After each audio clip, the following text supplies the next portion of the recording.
Hello and welcome to Damon Pat's podcast. I'm your host, Ryan Johnson, just getting over a cold. And with me today is freshly colded Matt Lawrence. I blame you. You infected me. Maybe. Well, we were in a car for hours and then at a house together for days. So, So who are we blaming? Ryan, not me, the other Ryan. The other Ryan. Yeah, I heard he had a sore throat and then came to the party. What? I heard during the party. So I didn't know beforehand. Should We're we? blaming him. I was gonna say, should we go sneeze on his door handle or something?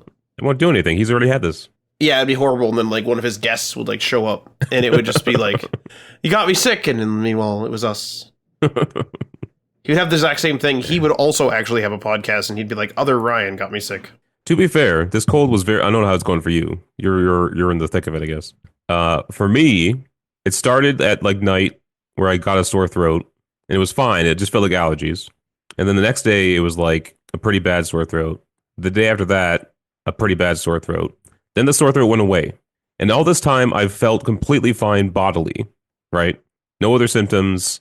Didn't feel sick, just had a scratchy throat. And then it was like 2 days of full-on symptoms. But again, not that bad, but just sneezing, runny nose, mild fever, nothing crazy, just kind of fighting it off or whatever. And then it was gone. And now it's just clearing out the the nasal passages. Well, I'm no doctor, but I'm on a pretty stringent multivitamin etc. regime in the winter.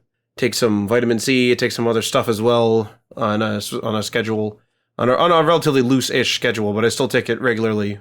And ever since I've been doing that, I seem to get my symptoms for one a day. So okay, if I don't take this stuff, at least this is based on years past, so God knows whether the supplements are actually working or not. But I used to get basically a sore throat for a day or two, and then I would sneeze for about 4 to 5 days, and then it would go into my lungs, and I would be coughing for a week. So my colds would last a week minimum, generally 2 weeks. Mm-hmm. But now I'm already probably on the mend, I would say, and this is day 2. Yeah. As it just came on yesterday, and then now it's I have no aches and pains, like you're saying. So I don't know if that's the supplements again. I mean, I'm attributing it to that, but I don't know if that's true. But I don't take supplements. Now we all have different immune systems, so we're all going to fight these things differently. Yeah, but right. I don't take many supplements or anything at all. And it's been fine for me. Well, the one problem that I always have is my supplements, or sorry, my body, for whatever reason, it will skip naturally, every other cold. Yeah. But the ones that get in, it's just sort of well, it got in, and it just seems to not fight it or something. Right. So it's what I only get sick 50% of the time, but then I'm sick at the magnitude of being sick, the 100% of the time, if that makes sense. Yeah. I basically just took Avicol and Sinus, and then I took a bit of I mixed it up with Dayquils. I kind of swap between the two. I don't know, just trying to keep my body guessing. And then I took NyQuils at night. And then today I've only taken Avicol and Sinus once, and that's it. And I've been fine ever since. So my voice is still a bit stuffy and just a mild runny nose, and that's about it. So you should be in the clear soon, Matt. Humans suck. We should have already solved this. This sucks. I was telling you, Ryan, we solved boner pills, It's man, do you want a boner right now or at any point during the weekend, or would you like to just be ready at any time? It's we cured that, but then it's man, we have all these diseases or these common colds, and they're I don't have the solution for that, but would you like a boner? It's Christ. It feels like boner pills are the only thing that we figured out. I know that that's not literally true, but it's the impression I've been given. Yeah. Well, I mean, people smarter than us know why the common cold is not cured yet. It could be because it changes so often. It's adapting so quickly. No excuses. It could be that it's just complicated. It's very complicated to solve something like this. Also, there's probably not a lot of money in it because not a lot of people die from the common cold. Yes, people do, but not a lot, Right. So it's not a major thing to invest a lot of time and money into. It's more of a nice to have kind of thing than a need to have. I mean, I would honestly say, though, it's pretty hard on your body. We're relatively young, getting older, It's like I can only imagine having a major coughing fit when I'm 80. Yeah. I'm going to be like, my back is gone. Something horrible is going to happen to me. You know what I mean? The flu has relatively been not cured, but I haven't had the flu since I started getting flu shots, which was probably when I was like a teenager. Do you get those yearly? Yeah. Like you still do? I haven't gotten one this year. And I think you need to be not sick for a while before you get it, right? Well, actually, I was going to say, when I was younger, my one of my parents were like, "Oh, you really need to get this flu shot," and I was like, "But I have a cold," and they're like, "Take cold medicine and just like pretend that you're not sick, so that you can get the flu shot, because otherwise the doctor won't give it to you." And let me tell you, I was sick as fuck after that. You should probably listen to the doctors, man. Well, I mean, I was too young to like. It was like I was maybe 11 or 12 or something, so it was like enough to remember and enough to be like, "That probably shouldn't do this," but not enough to be like, "I'm not going to do it." Do you know what I mean? Yeah. So yeah, not good. Again, I'm not a doctor, but I don't recommend doing that. So I kind of sucks to get it right now because November's kind of ending, and if it's like 2 weeks, you have to wait until you can, after being sick, then you can get the flu shot. It's like now it's closer to Christmas, and This is the second time I've been sick this year. oh really? Like I had remember that weird thing I had where like I can't remember if it was like coughing or sneezing, but it was like I'd be fine for a day, and then the next day I'd be like, Jesus, I'm sneezing. And then that'd be fine for a day. And then the next day, be like, Jesus, I'm coughing. But Right. like, and when I say fine, I don't mean like I'm taking medicine and I'm fine. I mean like I'm like mint. I can run around and do stuff. But then the next day, it's like, well, a bit of a lapse in the old immune system there. Mm-hmm. Weird. Sucks. Well, this is not a medical podcast. Do not take our advice on anything. I was going to say, especially since like we constantly are like, I don't know what's happening, but like, here's what's happening. But we are a video game podcast, and We are. Matt also does video game fun facts for us. So Matt, take it away. You want me to take it away? Hell yeah. Is that what you want? Yep. Okay, well, I'm ready to go because I have a fun fact that is two fun facts, but it's under one umbrella.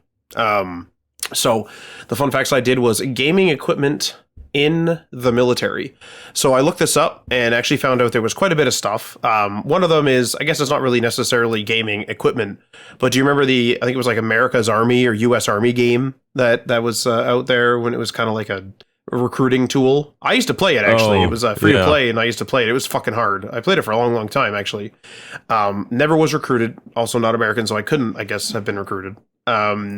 I guess. But anyway, that's not what I'm doing today. What I've done is a couple of interesting, devices that we are familiar with as gamers that are used or have been used in the military.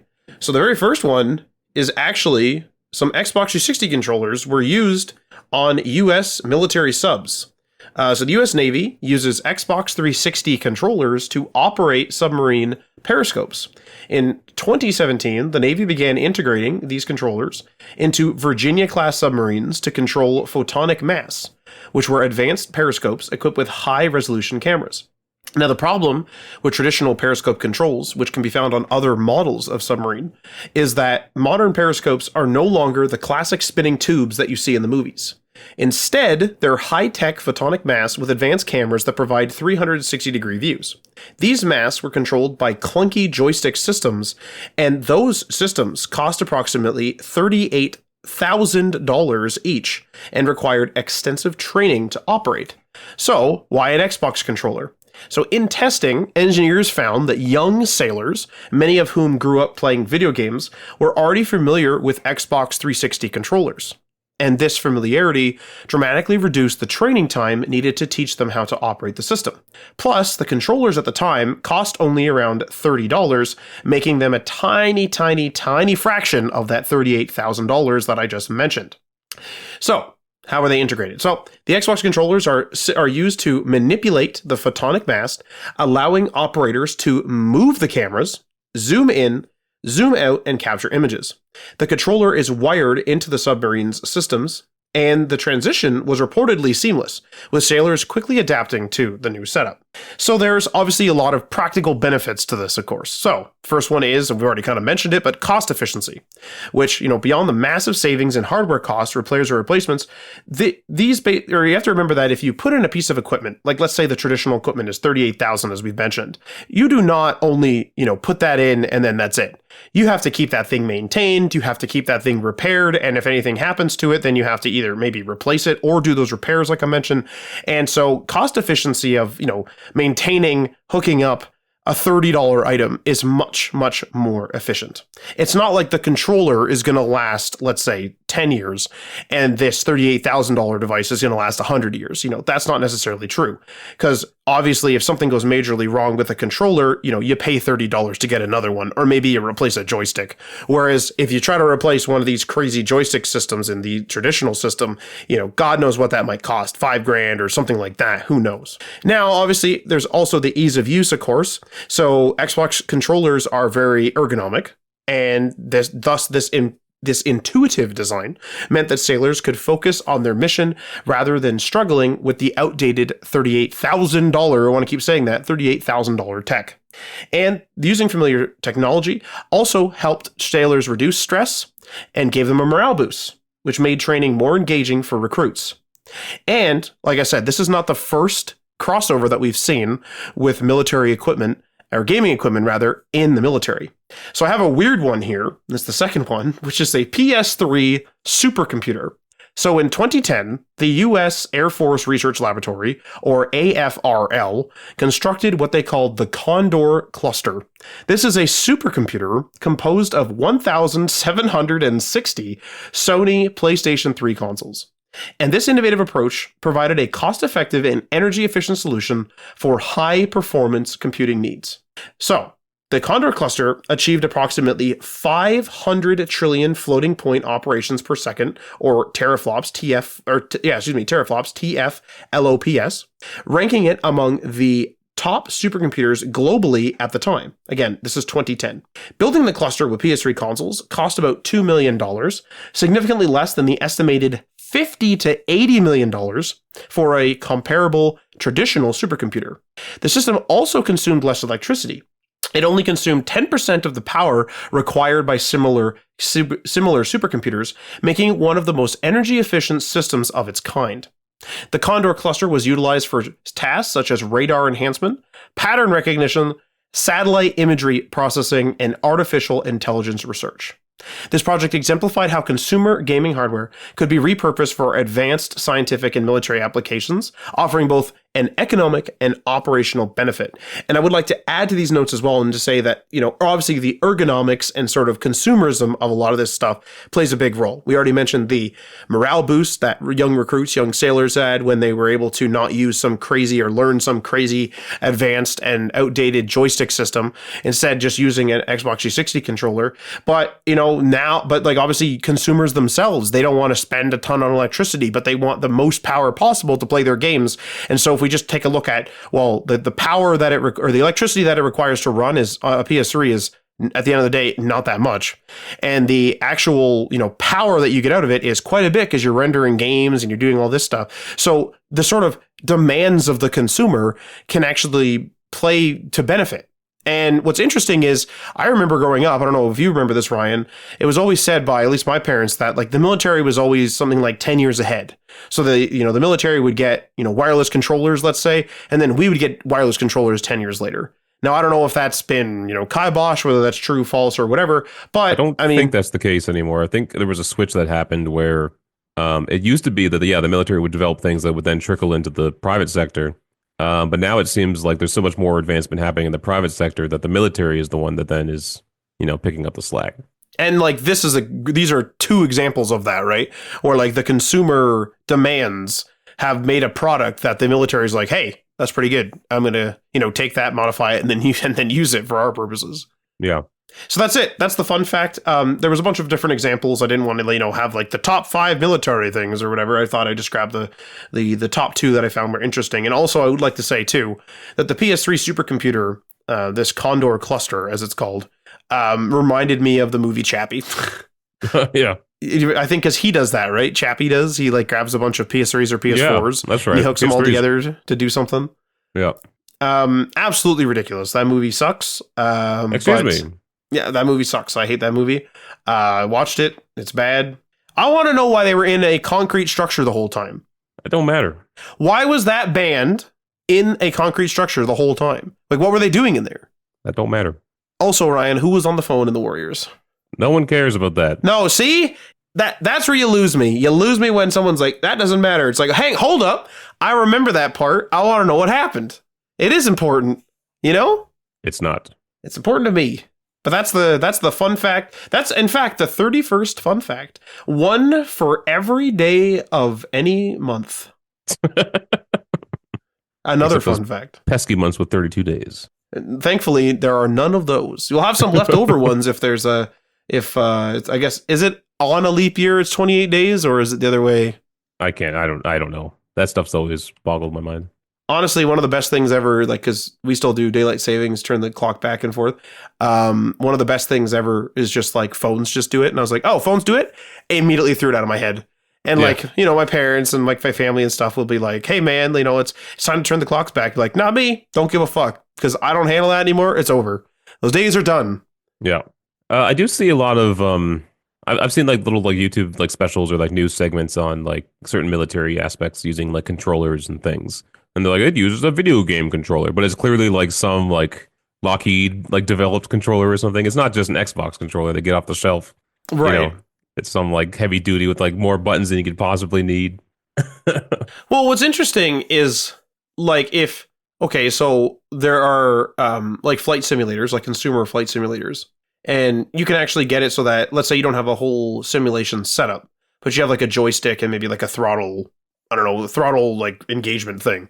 I mean, technically speaking, it's like trying to simulate the ones that would be on the planes. So I want to know, like, you know, hypothetically, because I didn't do the research on this particular thing, but the consumer one may be, let's say if it's a really nice one, the consumer one may be like $300.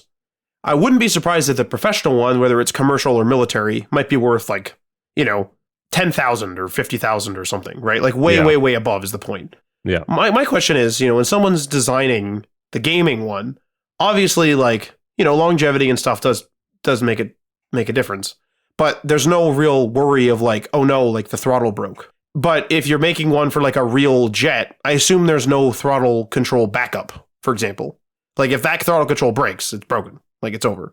So like, I want to know, like, is that what's making it cost a bunch? Like, is there a bunch of stuff that is like, this thing can be like hammered and beaten and shot and like moved around and whatever? Like, is that ultimately what they're like, that why things are so expensive? Or is it just like, well, we're selling it, you know, to the government / the military, so we're just going to raise the price?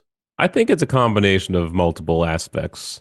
I've watched a few videos on this, even the guys from like who are formerly military, and they look into this kind of stuff, and like you'll see a lot of just like, you know, posts on like Twitter or whatever, people just complaining like the military bought this bolt you can get at Home Hardware for like, or Home Depot for like $3, and they paid like $500 for it, right? But it's like this bolt is going into like an aircraft like frame. You're not going to just buy a random bolt from Home Depot. You know, the bolt has to pass certain specifications on strength and durability and whatnot, right? Because the public would also be the first to complain about that too. If there was like a jet crash and it'd be like, oh, it was, you know, faulty bolts, they'd be like, why didn't the military check their bolts? You know, it was our Home Depot bolts. We're sorry, yeah. So like you have to look at everything individually. It's easy to give a blanket statement and say, oh, the military is paying too much for their stuff, but you actually have to look into why they're paying that much for it, and aren't just buying it off of the shelves at a hardware store, right? But they do have specifications that need to be met for certain things. Also, a lot of things have like invisible coatings on them. Yeah. Like there's a lot of times, even if you watch like, you know, a show like How It's Made, which isn't necessarily military equipment, but like they'll spray stuff. They'll be like, oh, a worker like sprays this on this bag to like, you know, help with like longevity or to help with waterproofing or whatever. You know, fuck knows what they're spraying on those bolts or those whatever that seem trivial for the military. Like what if there's like an anti-icing, you know, agent on there? And sure, it would work in 90% of cases, but that 10% where things get too cold, but rated, like the jet or whatever it is rated for that coolness, for that cold temperature. You go there, the bolt or whatever part it is freezes, Now it's like, oh, great. Now we got a problem. Yeah. So I think everything you got, it's more complicated than, people on social media will talk about. I mean, we talk about it at a consumer level, kind of thing, I guess. But then people are acting like they know, like, oh, we should cut the military budget. I'm like I am in favor of cutting the military budget, not for Canada, I mean the U.S. But it's one of those things where it's like, yeah, I'm in favor of that, but you don't just go tearing things out willy nilly. You know, people actually have to sit down and do the work and actually figure out what's worth actually cutting. Right, yeah. Like if we're making 150 Humvees, yeah, and 50 Humvees on average are like sitting out, and they're just like sitting there, and then they just like rot at the parking lot. It's like, okay, maybe instead of making 150, we'll make 110, and then like 10 might rot, but now we have 10 as on a backup. And that is a problem in the U.S. where, like, I remember hearing a story, I think it was on like 60 Minutes or something like that, where the Pentagon asked for like 1,000 tanks or whatever, and then the Congress like signs a bill that says 1,500 tanks, and it's like, what? Wait, the military themselves are not asking for that many tanks, and you're going to give them an extra 500 tanks? Why would they do that? Who knows? It's maybe they're just trying to make it look like their military is really big, or these are senators or Congress people who have tank manufacturers in their states, and so those companies are going to get more orders for tanks. You know what I mean? So they actually showed like a bunch of tanks just sitting out in the desert, not doing anything because the Pentagon didn't want them. That's lunacy. That's ridiculous. Yeah. So anyway, this is also not a military podcast. We don't know what we're talking about. So. Well, I mean, I did technically. I guess I did the research for this stuff. The PS3, the PS3 Chappie supercomputer. Bottom line is, there's more to everything. The bottom line is there's more to everything. Is what you said? If you're someone complaining about something somewhere, there's more to the story. I mean, yeah. Usually the answer lies somewhere in the gray zone. All right, let's hop into the actual video game stories of the week. Sony set to take on Nintendo with new portable PlayStation. This is a report from Bloomberg, and this article is from IGN. Bloomberg reports that this unannounced handheld console is in the works now, although won't be released for some time and may end up coming to nothing. Sony declined to comment. Sony wants to expand the market for PlayStation games, Bloomberg sources said, with a handheld console that plays PS5 games. If the console does make it to market, Sony will be taking on Nintendo's unannounced Switch successor and a handheld Xbox, which Microsoft gaming chief Phil Spencer recently confirmed was in the works but years away. Quote, Sony's portable device is likely years away from launch, and the company could still decide against bringing it to the market. The people said, asking not to be named, discussing private plans, end quote, Bloomberg said.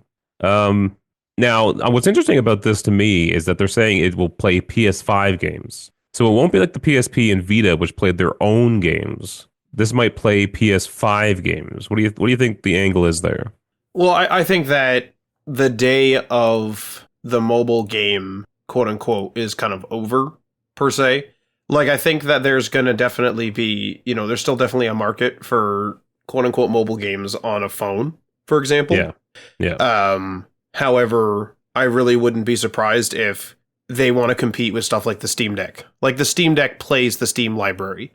Right. There's obviously some exceptions and things like that. Like, there's still concessions being made in mobile, but ultimately, in a utopian world, you would not make a concession, right? And so having a game that is specifically built for mobile is often seen as a concession.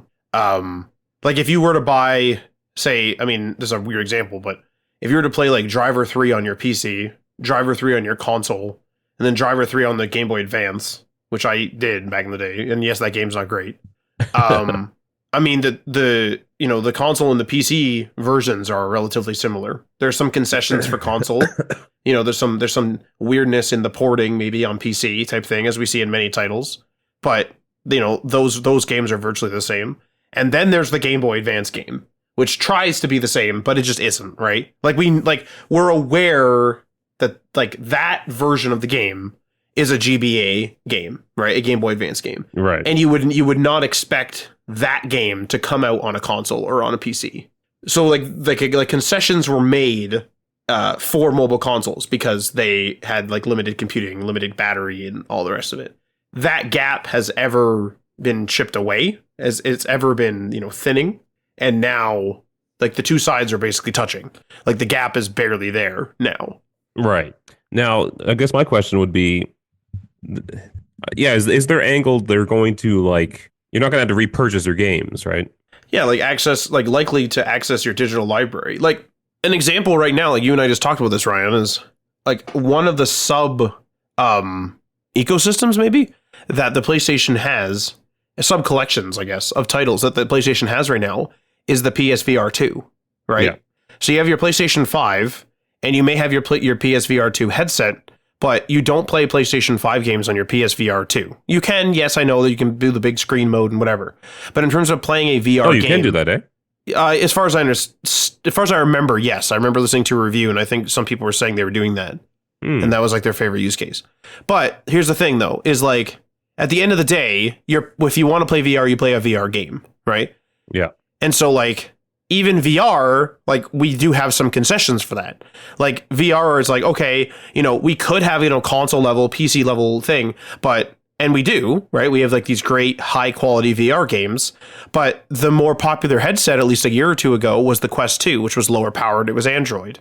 Yeah. So like the market kind of drove this like bit of weirdness where it was like, you're almost playing like, lesser from a technical perspective games on this device that's more affordable, right? Mm-hmm. I mean, back in the day, look at laptops. Like laptops were trying to emulate the power of desktops. And like laptops were like super huge. They were super expensive. They were ridiculous.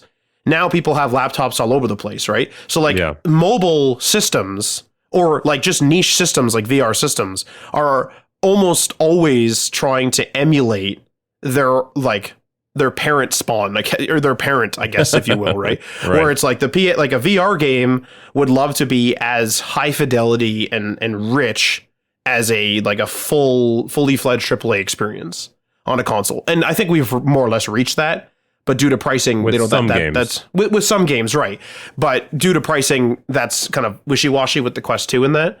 But with handheld PCs, with the market just being absolutely flooded with, handheld PCs for handheld devices, I should say, for emulation, handheld devices that are actually PCs, laptops that are as strong as their desktop counterparts. I mean, mobile tech in the gaming space no longer needs you no longer need a 3DS, adaptation of a game. Right. You don't need to have a PS Vita adaptation of a game or a PSP adaptation. You can just go and play Spider-Man 2. Your only concession may be that you don't play in 4K. You may just play in 1080 or you may play in 720 or maybe you'll locked at 30. But this is, not like that. That's what I mean by that gap between the home experience, realistically, that the home experience and the mobile experience is so thin now. Like it's basically not there. Yeah. Now, here's the question. Obviously, PC games have a variety of settings to play on all variety of different computers, and performance, can vary. PlayStation games are kind of set in stone to a degree, right? So how is this thing going to downscale the performance of the game to play on a handheld? I would say resolution is going to be one, because battery life is a big thing too, and resolution, I think it helps a fair bit. I'm not talking battery though. Just the you're not going to get a PS5 performing handheld. It's not going to be able to play that kind of fidelity.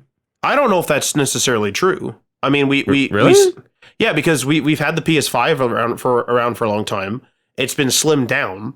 You could probably slim it down again. Remember, this thing does not have to be a Game Boy. This thing could be a Steam Deck or even slightly larger. That's true. I think you could get a PS5 actually into a handheld. Yeah. Now you don't have any PlayStation games on Steam, I'm guessing. I have Days Gone. Of course I do, because it's awesome. That's not a PS5 game, right? That's a PS4 game. Is that a PS4 game? Yeah. Holy crap, I don't remember.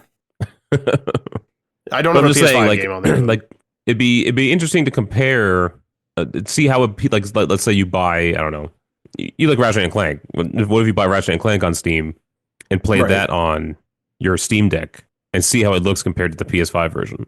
Because if it's comparable, then they could totally do it, right? Yeah, that would be a close, that would be, I almost want to look at how much Ratchet and Clank is right now, because I think there's an autumn sale on in Steam. I almost want to look at how much Ratchet and Clank is, because I do know that the Steam Deck is honestly rather impressive. I know there are concessions still, but it's pretty impressive. Yeah. And I mean, I'm no game developer, so it's maybe they can just release an update to the PS5 game to make it PS5 portable compatible, where they turn off certain things. That might not be a crazy update. Well, one problem you may run into there though is that's expected on PC, Yeah. and those menus are almost always available on PC with some exceptions. The problem with that is like, you have, I don't know how many PS5 games out now, and then you're going to require an update. Like, I think this thing's going to have to just do it. This thing's going to have to be able to either just run, at the very least, a base PlayStation 5 fidelity game without any update. Because, like, I don't think it would be wise for Sony to be like, yeah, play PlayStation 5 games, as long as the developers do an update. It's like, well, I mean, some of these developers are closed. Some of these developers are doing other things. They're not going to want to go back, or like, they're not going to want to. Some are going to be against mobile, or, whatever. And that's it. Then you're screwed.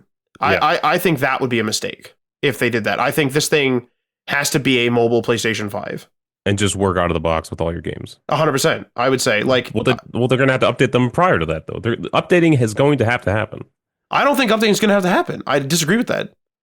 Because here's the thing. The PlayStation 5 can run at a lower resolution. If I plug my PlayStation 5 into a 720p television, it will work. Right. But is that all is going to take to run on a mobile platform? No, not necessarily. However, if we're talking about building a new custom board, what else can they do to get it running? Like, look at the size of a PlayStation 3 at launch. Look at the size of a Steam Deck. The Steam Deck can emulate, with varying degrees of success, can emulate a PlayStation 3. Can emulate it. That's not through hardware, that's through software emulation. Yeah. Right? Obviously using the hardware that's on board. But the point of the matter is like, the Steam Deck is smaller than the PlayStation 3 it was at launch. And I would say it's arguably smaller, if memory serves, than the first version of the PlayStation Slim. I've never seen a PlayStation Super Slim in person. So like, that's what I'm saying is like, I feel as though they can get this thing running. I think they can do it. Jeez, that'd be pretty crazy. I would buy that day one, I think. If Xbox is already doing it, I think they can do it. But we don't know what Xbox is going to do with theirs.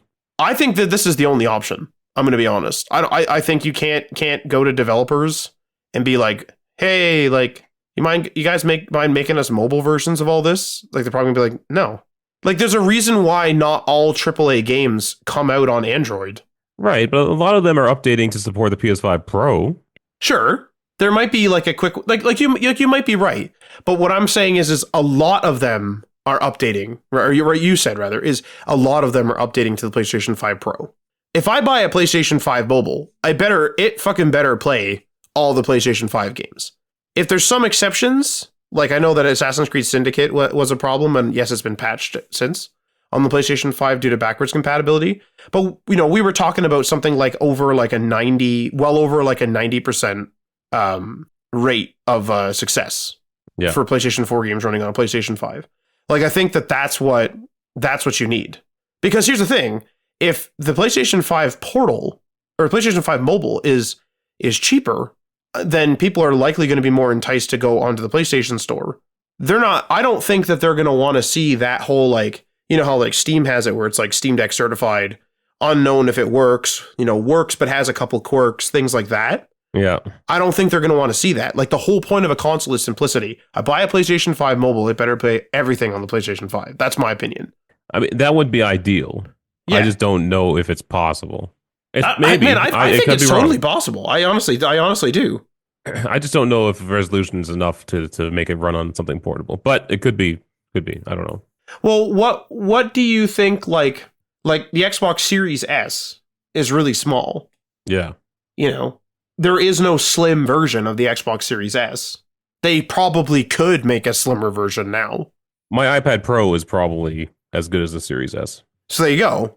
So like it's entirely possible that this thing may not use the same chip as the PlayStation 5. This thing might emulate a PlayStation 5. Oh, Jesus. Maybe it will. I have no idea. Maybe. Right? But you know what I mean? Like, it's like, yeah. Or this thing's going to have an amazing cooling system. Like, maybe that's what's going to have to be required. Next question is price. I think it has to be lower than the PlayStation 5. The base. For sure. I don't think it will be, though, for some reason. Oh, my God. I think they're going to go right in between PlayStation 5 Slim, I guess, and PlayStation Pro. Let me throw out a number here and tell me what you think. 500 Canadian. We're doing Canadian here. I don't know what the hell the consoles cost now. Well, we can look that up. They Yeah, are on sale for Black Friday, but we can look well, up we the can see base the price. original prices. Because one thing, too, is they went up in price since we bought them, right? I'm pretty sure. Well, the Canadian dollar's in the pooper, so $649 for the slim PS5. Disk drive or no? Yes, disk drive. 500 is fine. So hang on, wait. This is with disk drive. It'd be $579. No disk drive, digital only, because that's what the handheld would be.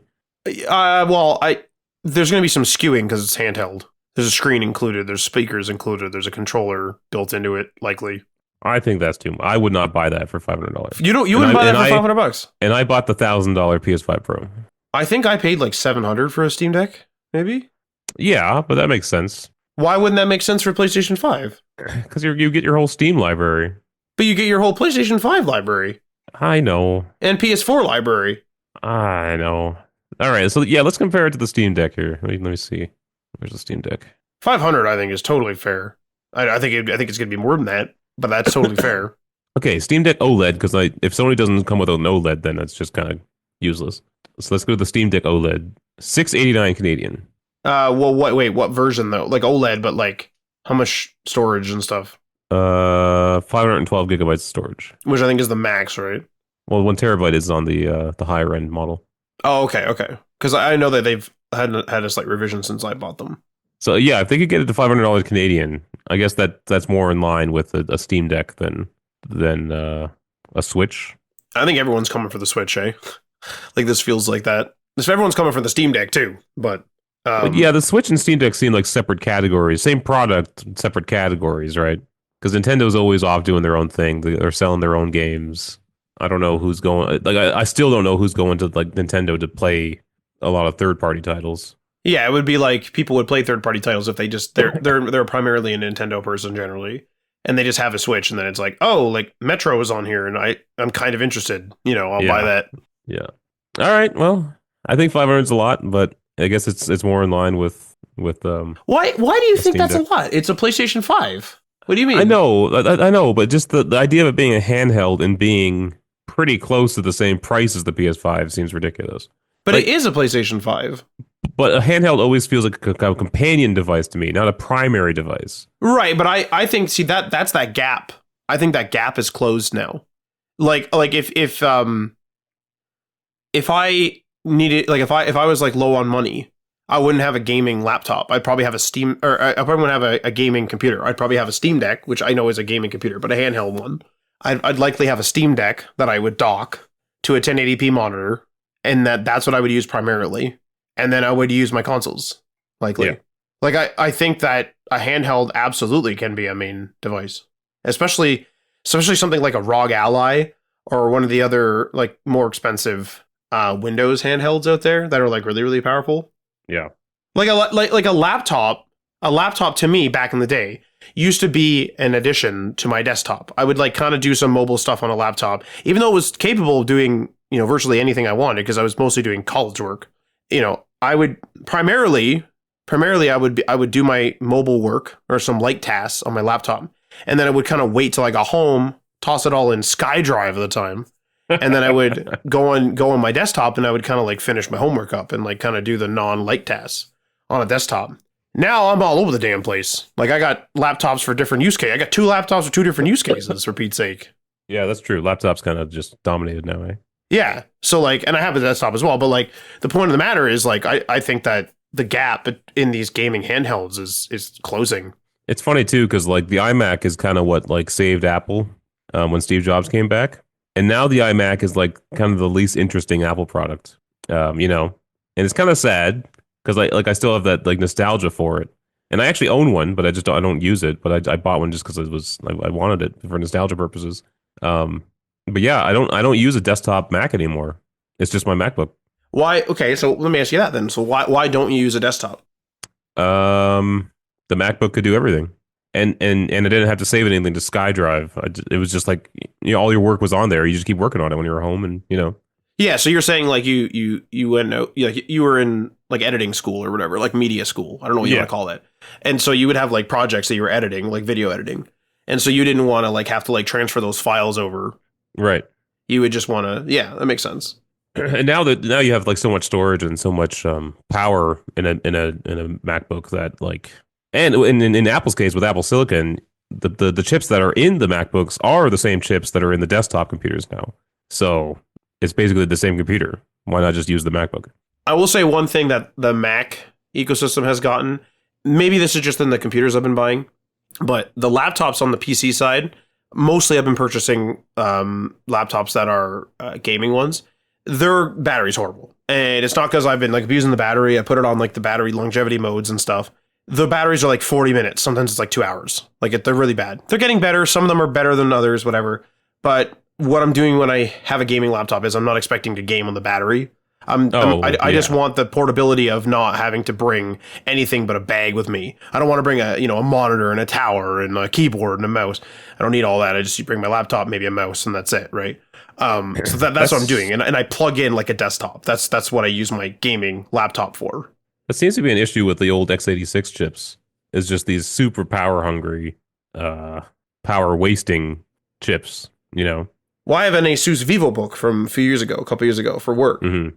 And I call it my Ultrabook. It's not technically an Ultrabook for some metric reason. I don't remember the reason why, but whatever. I call it the Ultrabook, and it's like the first laptop I've ever purchased for battery life. And like it's been great, but I absolutely still have to do things like put it into power mode, turn down the brightness. Yeah. Like it feels like the Mac, even when they were on x86, the Mac was still something where it was like you could use it for like 5 or 6 hours. Yeah. Whereas like a PC was always like you were always trying to seek out that power brick unless you bought a specific computer that had just a monster battery. Some of which were ThinkPads back in the day. I remember those. My MacBook Pro lasted me throughout the day at college. I wouldn't have to plug in at all. And I was always plugging in. I was never on battery. Yeah. But now, and this is true of the Windows ARM laptops as well. Like you can get 24 hours of battery life. Like that's insane. Like that's really good. Like that's leave your charger at home level of like security, right? If you're just going to the coffee shop, it's like, I'll just bring the laptop. And that's fantastic. I was at work just yesterday and I was like getting some IT work done on my laptop. And so I had my laptop with me and I had to work. It's just like the simplest of Dell, easily deployable laptops. And I was sitting there with it on my lap and all I had was like a web browser open and maybe like Outlook. And it was heating up my leg. And it's like, what are you doing? And meanwhile, my MacBook Pro, which is infinitely more powerful than this crappy Dell laptop, the fans never even come on. It's wild. One thing I noticed too is like, I don't know if it is kind of, I noticed that Windows PCs just spin up randomly. Like you'll be on like a web page and all of a sudden like it'll just the fans will start kicking on and it'll like start like almost like it's struggling to like keep that web page open or open that web page if you're opening a fresh one.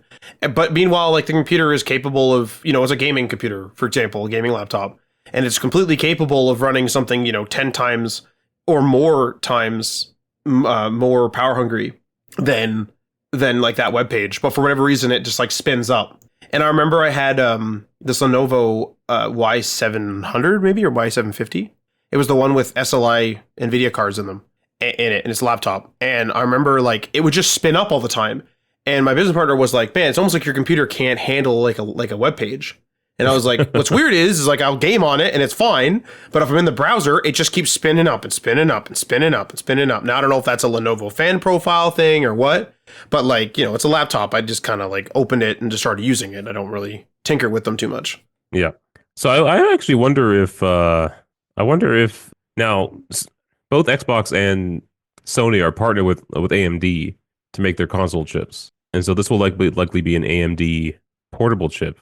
But it's like I'm almost wondering like should they be actually working with like someone who makes ARM chips to make more efficient, more powerful mobile devices? I'm sorry, I didn't hear you. I was actually coughing with the mic muted. Microsoft and Sony are both partnered with AMD to make their gaming chips. And I'm just wondering, would they be better off actually maybe looking at ARM to make more efficient, more powerful portable chips? It's a bloody good question, honestly. Like, I feel like x86 is like here to stay in a lot of instances. Like, especially in the desktop scene, we're kind of seeing like, hey, it's obviously always plugged in. So you're all good. But I don't know. Like, it's a good question. Like, I think in mobile, ARM may really start taking over. and then it may become a thing of like when what do you call it? Like when you start like taking all your mobile stuff, like your laptops and all your other crap, and you like start changing all them to ARM and all these new infrastructures and hardware and like all this GPU and stuff like that all works with ARM. It kind of comes to a point where it's like, now my desktop is like kind of a mismatch. And so maybe the desktop would like flip over, but I don't know. Like, I'm not sure what the point of keeping x86 is, other than obviously it, like, you're not going to transition overnight. Yeah. You know, but but I mean, Windows had that big push with all their new ARM chips, and I think they had like partners like Lenovo and whatnot also making ARM laptops. I'm not sure how much of an impact that has had on the laptop, the Windows laptop industry. Well, would you say that Apple, like, okay, so like Apple is making their own ARM stuff, right? Yeah. Would you say that like the x86 or the ARM sort of situation that we find on the PCs is anything to do with the fact that like we have like Apple is the only one that makes MacBooks is the point. Yeah. Like, but there's like Lenovo and there's Acer and there's Asus and all these other people that make computers like PCs. Like, what do you like? Do you think that affects this at all? Like, is it one of these things where it's like, you know what I'm trying to say? Is it one of these things where it's like, hey, like I'm making this up, but it's like Asus doesn't want to switch to ARM. Like Apple's success with ARM is because they can go in and say, we're switching to ARM, and they do a transition, and then they're like, now we're on ARM. But like Microsoft, I don't know if they can do that. Like, I get, like, they could, but what if like Asus is like, I'm staying on x86, for example, right? Well, and then it's like, things... are we really not going to ship on any Asus laptops or desktops ever again? This is one of those things where it's like Microsoft themselves could all switch to ARM, but would the rest of the industry follow them? Because I don't know if they're leaders. Like I don't think Microsoft sells the most Windows laptops, right? That'd be like Lenovo or Asus or something, right? Right. So it's like whatever Microsoft does isn't going to shift the entire industry like that. But you would think that the benefits would just be so great that the consumers would switch over to it. And maybe that hasn't happened. I don't know. I don't actually know what it's hard. There's so many options, right? Like you were saying, there's so many Windows PC manufacturers that it's hard to get a sense of where it's shifting. Apple's definitely at an advantage where they control everything. Yeah. I think one of the hesitations is that like Windows has had a really like colorful maybe history with ARM, where like we've had like false starts. Like there was Windows RT, I want to say, and things like that. Yeah. And there was like some other thing too. I think there might have been another false start in there.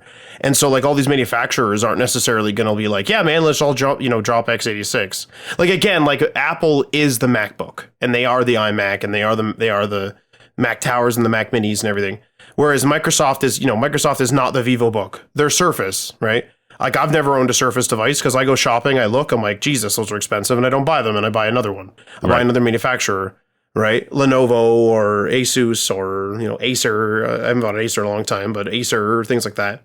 And so like it's different in there. But I mean, the one thing like is the emulation layer needs to be like super solid, like to run x86 programs on ARM. It needs to be super solid, and it seems like it didn't. Like, it seems like it isn't that great. Like, from the reviews I've seen on Copilot Plus PCs, which is Windows ARM computers right now, it seems like the emulation layer is okay, but oftentimes doesn't work. Yeah, that's another tricky thing, right? Because it's like if you already make software for Mac and they switch from x86 to ARM, at a certain point, everyone's going to get rid of their x86 Macs and have ARM Macs, no matter what happens. And so as a developer, you have to make an ARM compatible version of that software, right? On Windows, it's like, screw Microsoft. I'm not making an ARM version. I got 90% of the market over here using x86. Right. You know what I mean? So there's less incentive. It's getting better. Like there's a lot of big apps. Yeah. There's a lot of big apps that do use ARM and or like they already have ARM versions, or the ARM versions are in beta, or they're coming. But the problem is like it's those niche times when it's like, someone at the office is like, yo, can you open this file? And you're like, shit, I don't have that, my preferred, I don't know, PDF viewer or something, right? It's those niche times where it's like, I can't have niche times on this computer. I gotta have like mainstream times because I'm trying to like work within ARM itself. You know what I mean? Yeah. Yeah. Well, anyway, I'm kind of excited for this PlayStation handheld. Interesting to see how they handle this. The PlayStation Portal has apparently been rather popular, which is astonishing to me. But I mean, that was a good move, I guess. But they recently updated that so we can now stream PS5 games. So that's interesting, and not from your console. Like, I think from the cloud, right? Well, yeah, from the cloud, now I think it's still beta, right? So it's like the PlayStation 5 streaming that isn't using your console but using PlayStation servers is in beta. Right. And then the main not beta function is obviously you're streaming from your console. Yeah. All right, so yeah, we'll see. Next up here we have Xbox. Oh, this is kind of sad, man. Xbox is shutting down the Avatar Editor app and offering refunds starting in January. This is from IGN. Xbox quietly announced the news on its support site over the weekend, saying the app would no longer be available starting January 9th, 2025. The end of the Xbox Avatar Editor support means that users will no longer be able to access Xbox avatars or any of their purchased Avatar items. Xbox says it will refund all Avatar purchases made between November 1st, 2023 and January 9th, 2025. Xbox is specifically ending support for the avatars introduced as part of the Xbox Avatars update back in 2018, which were touted as more detailed, expressive, and creative than their predecessors on the Xbox 360. Xbox says it will retain support for the simpler Xbox original avatars, which will continue to work in supported Xbox 360 games and will be accessible via the Xbox Original Avatars app. I gotta say, that new Xbox Avatars editor, they looked horrible. There was a charm and a cartooniness to the originals that like really worked, and the new ones were like scary looking. Did you scary ever work looking with the and new like ones? and like not well, I was gonna say, and not like really obvious. Like I constantly forgot that they existed. Yeah. The other ones were more in your face. Like they had the NXE, like the new Xbox experience. I don't know if you remember that. It was like an update, changed the Xbox 360 from blades, I believe it was blades, to tiles. And then like the friends list was literally like our avatars standing beside our names and some other information. And they would like, be asleep if they were offline, and they'd be awake if they were on, and you could buy outfits for them and stuff. And there was some games that you could play with them. And like, they were just more a part of the ecosystem. Whereas like these new ones, like I completely forget that they exist, and I'll see someone that has one and be like, oh, those exist. And then I'll forget again. Yeah. It's weird, right? It was so well integrated before. And then when the Xbox One rolled around, they just kind of like, they made a brand new version and then didn't really do anything with it. Like, it was wild,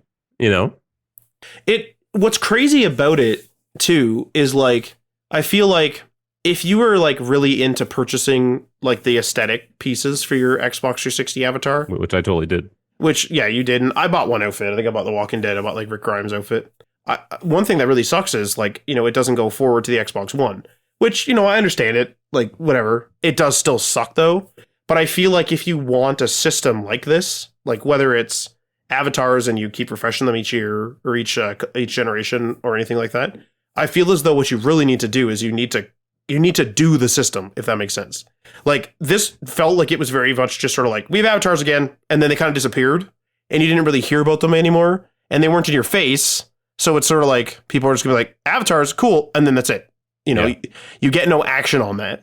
Whereas if they're constantly in your face, they're in your ecosystem, they're used in games, they're around, like, you need to do the system, you know what I mean? You need to put in some effort into the system for it to be successful. There's no guarantee of it being successful, but I think there's an almost guarantee of something being not successful if they don't put any effort in. Right. Which they didn't. Yeah, it felt like they didn't. Like, could you buy clothes for your avatar? Like, I have no idea.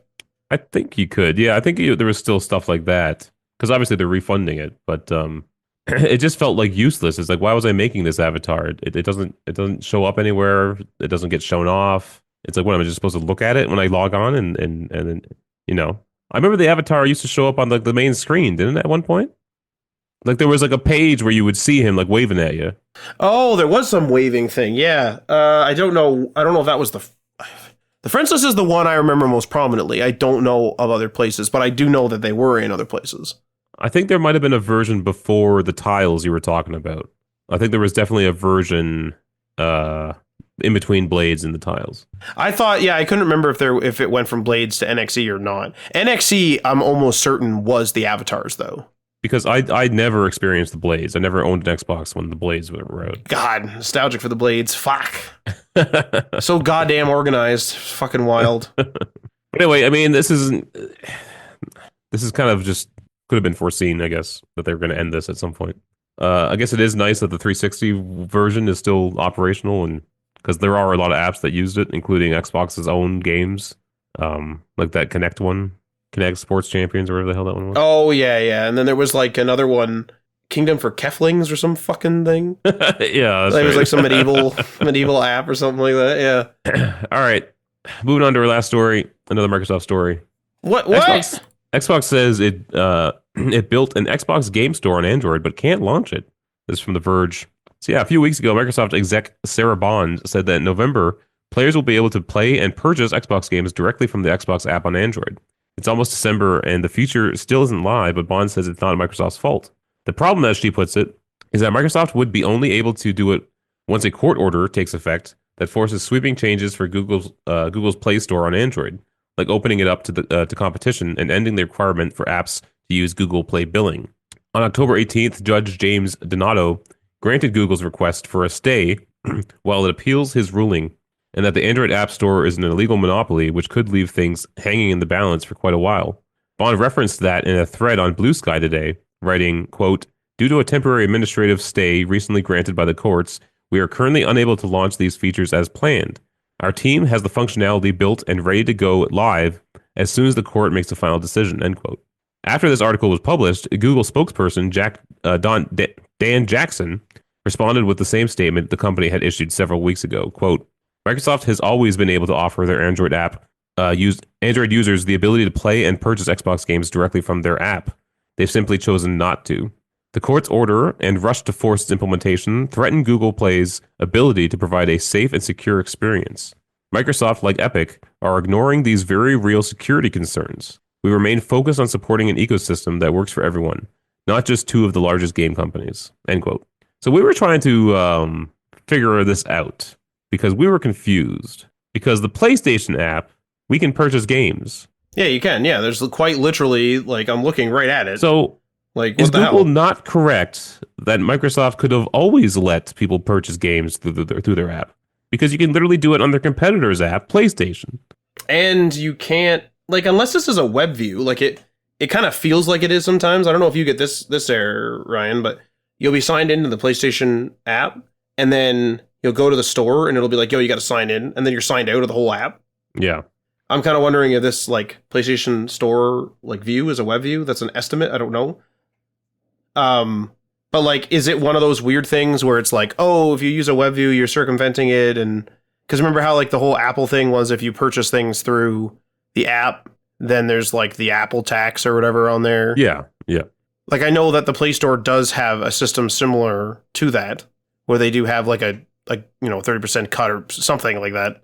So is, like, I think it's the same. Yeah. Is PlayStation circumventing that? Because you also mentioned that with Apple, if you're purchasing something that you are not receiving in the app, then generally the Apple tax does not apply. For example, Amazon. Correct. Because if you're buying like a Dyson vacuum, it would be absolutely lunacy. Yeah. Absolute lunacy to be like, I bought my Dyson vacuum, but it was 30% marked up because Apple wanted 30%. And be like, what in the fuck is going on? Yeah. And the difference there being is the Amazon Kindle app that you couldn't purchase the books through the store because Amazon wanted to keep the 30%. But that's because you received the product on the iPhone. Right, it'd be like if you purchase V-Bucks in the. I mean, I guess you can't do that now, but Yeah. well, I guess you get in the EU, maybe. I don't know. Anyway, but like back in the day when you could play Fortnite on the iPhone, like you could buy V-Bucks, and those V-Bucks were received in the actual app. So like that would be something that they would charge. But if Fortnite was selling like action figures, then they wouldn't.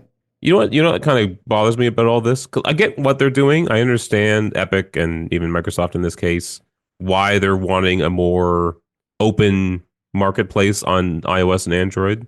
I get it. It makes sense to me. But it's like, So often the times is Apple and Google will use this, and even in their statement, Google said that they're ignoring the security concerns, right? Of just like letting open season have any kind of app be available on these devices.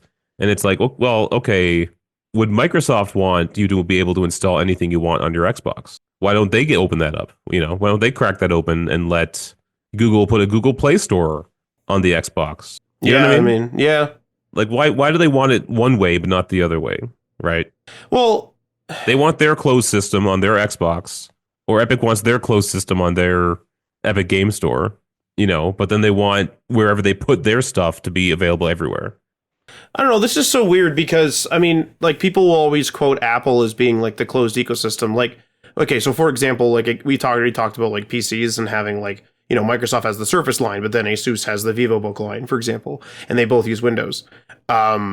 Android has a similar thing, right? Where like Google, the maker of Android, has a Pixel line of products, but then like Samsung has theirs, and like Asus, I think they still have theirs, and LG did have theirs, and like, et cetera, et cetera, et cetera. That's weird.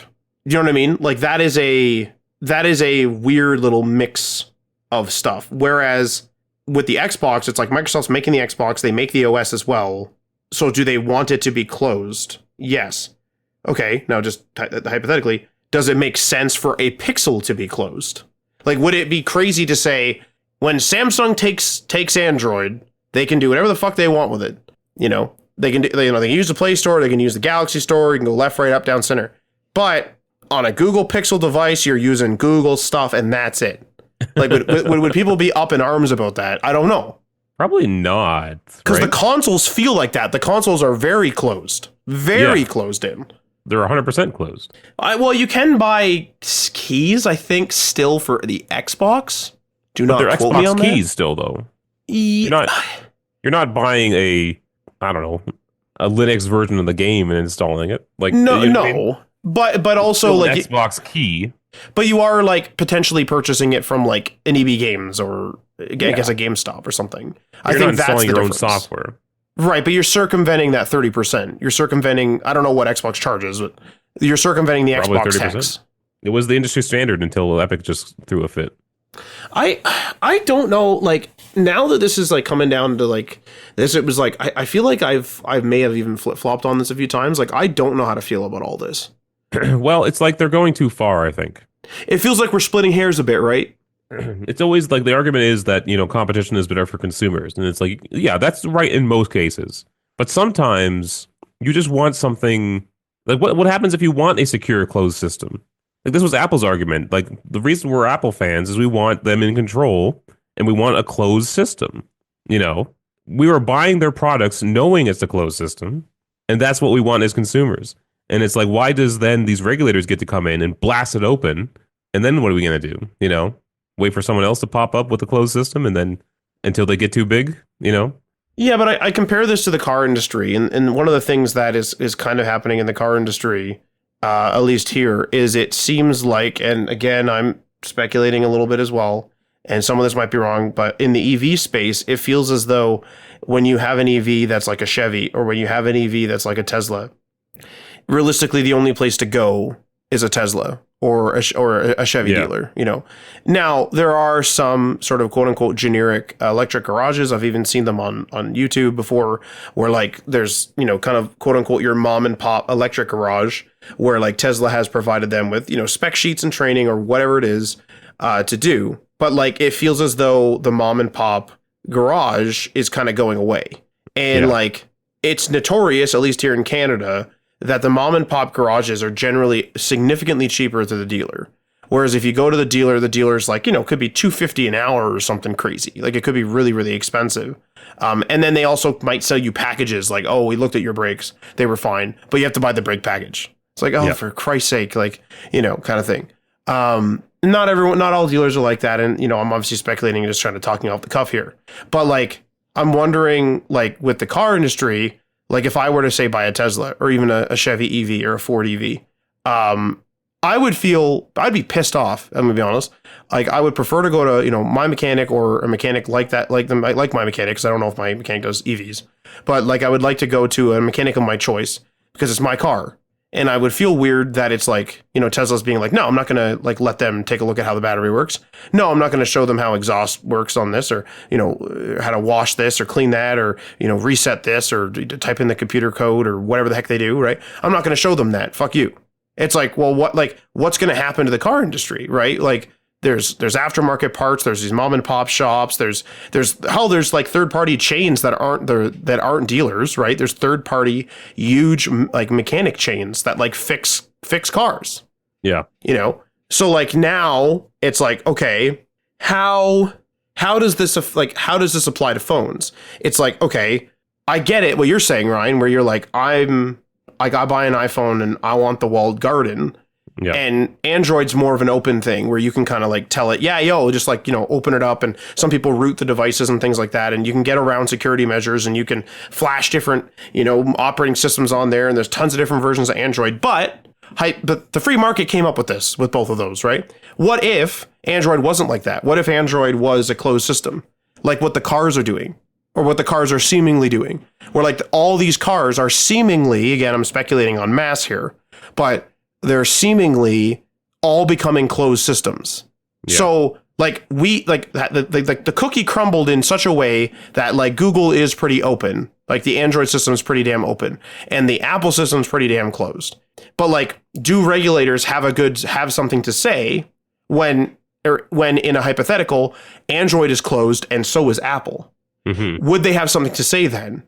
And then we take that. This is kind of getting philosophical a bit, but we take that idea and we go, maybe all devices should just be open and you, the consumer, can close it. You could just say, I'm only going to the Play Store. I'm only going to the App Store. I will only buy Samsung devices. Yeah. I'll only buy Apple. Like, you're the one closing it, not them. Like, is that where we're at? Probably. But that's probably where they're trying to get to. But you are correct in that now all the heads will turn eventually and go, why is that Xbox closed? Why is that PlayStation closed? I mean, well, who was it? Phil Spencer or someone else? Or no, maybe it was Sean Layden who said we have to get to the point where you don't have like games locked to consoles, where you buy a game and you can play it anywhere, just like a DVD plays in any DVD player. Your game should be able to play in any game player. I do forget who said it. I do remember it being said. I do think it is ridiculous though, because there are different GPUs and power and stuff like that. Like, but then I guess the solution to that would be PC games, right?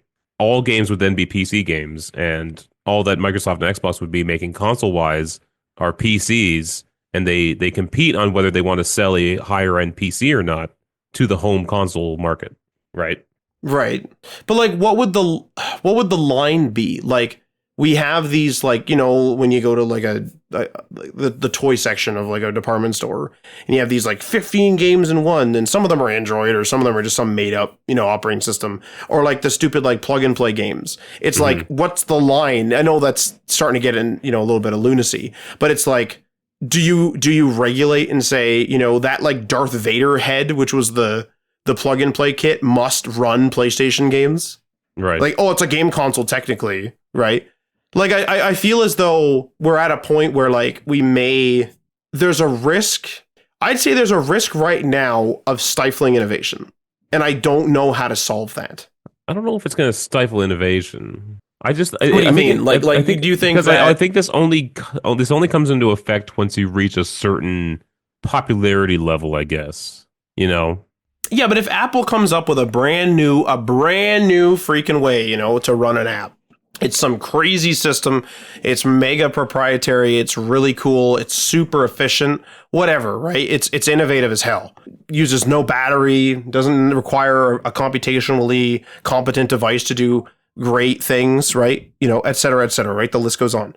If that happens, but it doesn't fall within these sort of generic regulations that we may be putting on devices, like, is that going to stifle it in that way? Like, that would be my concern.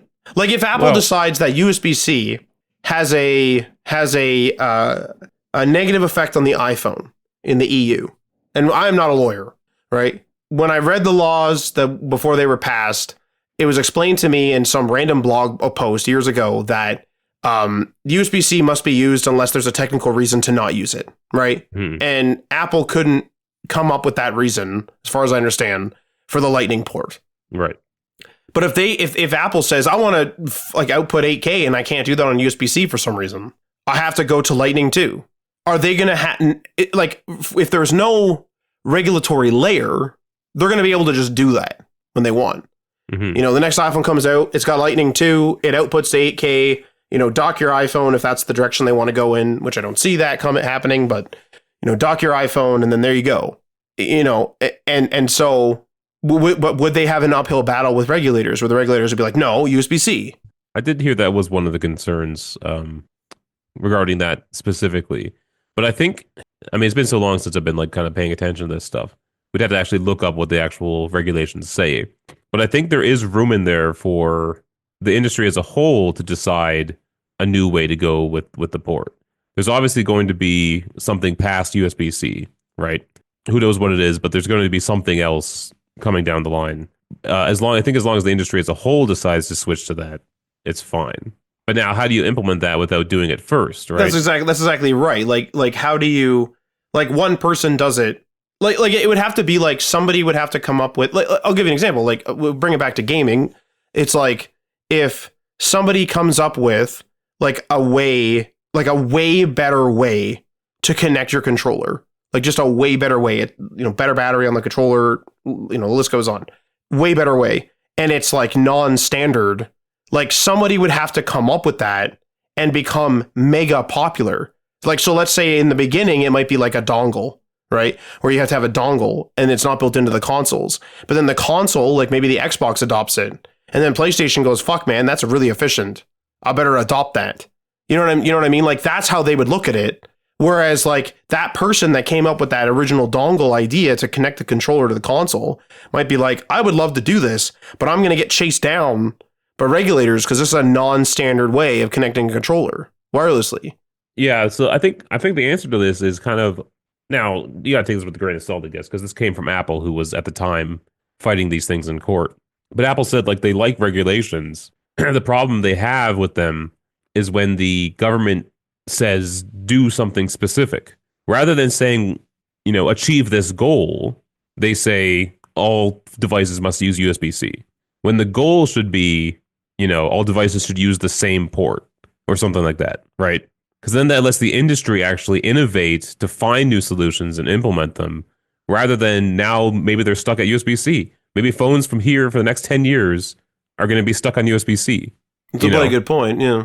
So maybe that's a solution where, like, these regulators should more have these goals rather than strict regulation on what you can and can't do.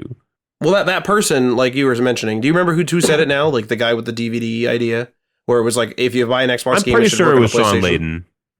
I don't think Phil Spencer would say that. See, like I actually disagree with that, because again, like it would be like, PlayStation comes out first. Let's just say it's a 360 era type thing, right? But it's in reverse. PlayStation comes out a year early. Xbox wants to have the Xbox Series X and the Xbox Series S.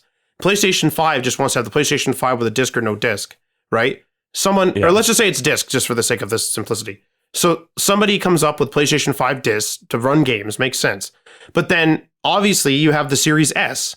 So now Microsoft would not be able to offer the Series S because the disc, the PS5 disc would in this hypothetical would have to run a game at full PS5 fidelity. So you'd have to have a Series X.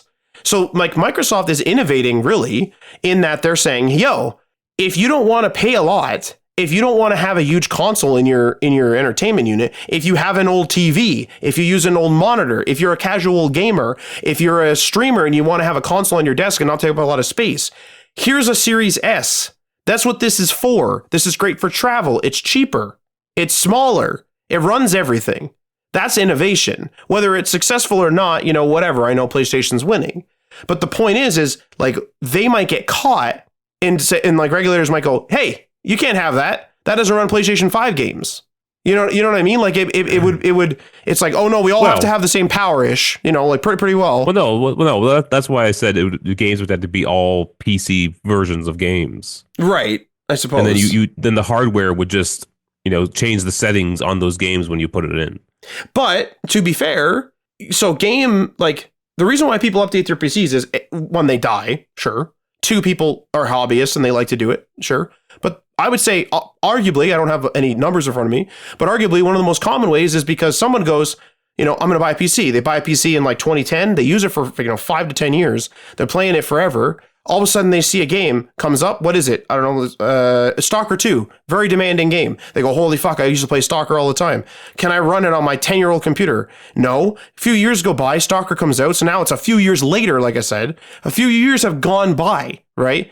So games have still been innovating. Stalker is now like this big fucking thing. It comes out. This person goes, Jesus, I'm buying a new PC. I want to play Stalker at full fidelity.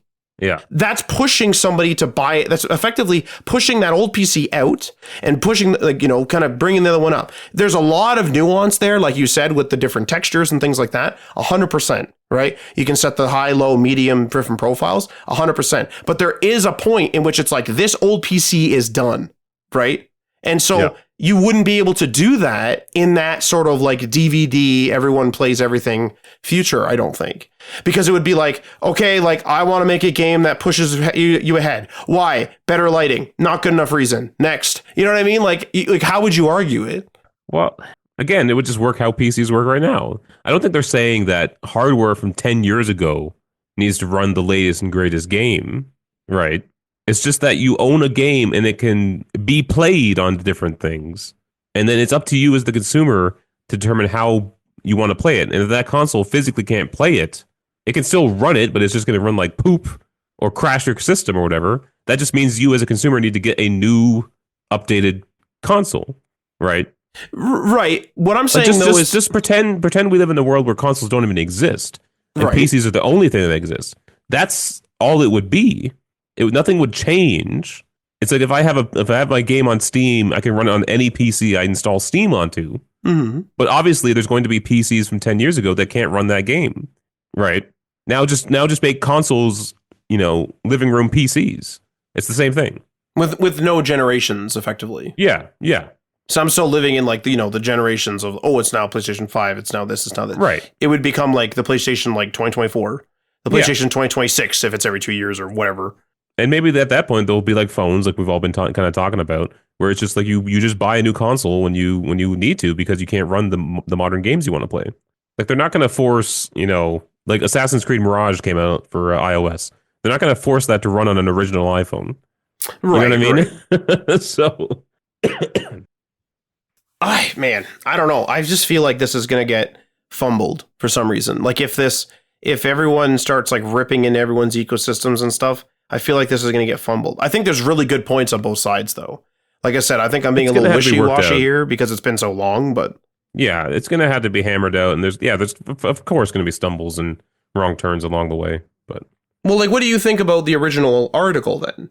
Like who's in the right here? Like, is Xbox just being a fool? Like, what's going on here? I think it does sound like Xbox is trying to get more out of this than they need because clearly, PlayStation can sell games on Android. So Microsoft could sell games on Android. So I think Xbox is just trying to muscle in a little more. I don't know what that is, but just trying to get a little more from Google. Okay, so this is a thing. I just went to Copilot. I want to be clear. This might be wrong. I went to Copilot. This is my question. Does PlayStation pay Google a cut for people buying PS5 games on the PS app? This is what Google. This is what. Oh, great! Now Google's trying to talk to me. So I got two people trying to talk to me. This is what Copilot said.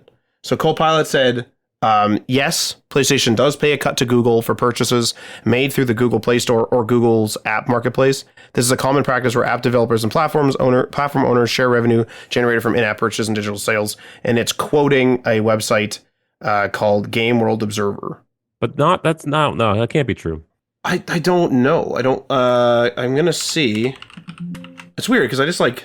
Because you don't pay for them over your Google Play account. Like when I buy a PlayStation game on iOS, it doesn't charge my Apple account.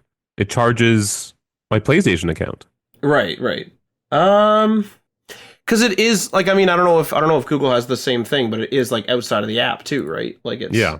I'm gonna give this query to ChatGPT just for a second. Exactly the same query as before. This is for ChatGPT. I have the premium version. And this is ChatGPT 4.0. When users purchase PlayStation 5 games through the PlayStation app on Android devices, Sony is generally required to pay Google a service fee. This fee is typically 15% for the first $1 million in annual revenue through the Google Play Store billing system, increasing to 30% for earnings beyond that threshold.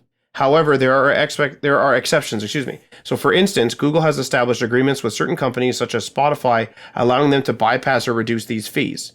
The specifics of Sony's arrangements with Google regarding the PlayStation app have not been publicly disclosed. Therefore, while it's standard for developers to incur these service fees, it's unclear whether Sony has negotiated a different agreement with Google. So, I mean, maybe that's what's going on. Is like Google saying, "Hey, man, you could have made a store anytime," and it's like, from a technical perspective, yes, but maybe like they're not playing ball or something like that. They want to get all the cut. They want to get 100% of the cut. Like they want to get their full 15 or 30 or whatever, right? Yeah. All right. Well, if you, I'll say this, that's some nonsense. Like you're buying something for the Xbox, and I'm giving you 15 or even 30%.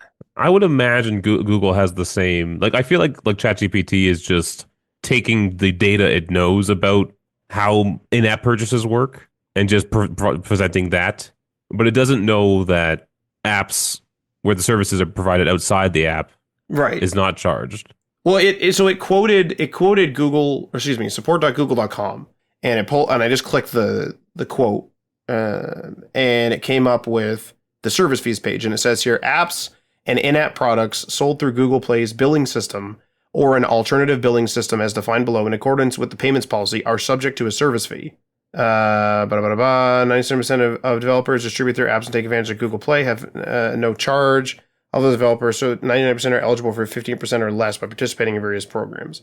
So there's 3 service fee types here. Developers enrolled in the 15% service fee tier. So that's that 50% for the first 1 million USD revenue. Yeah. And then 30% after. And then there's subscriptions, 15% for automatically renewing subscriptions. Subscription products purchased by subscribers regardless of the revenue earned by the developer each year. And then there's an other transaction service fee type. 15% are lower for eligible developers who qualify under programs such as the Play Media Experience program.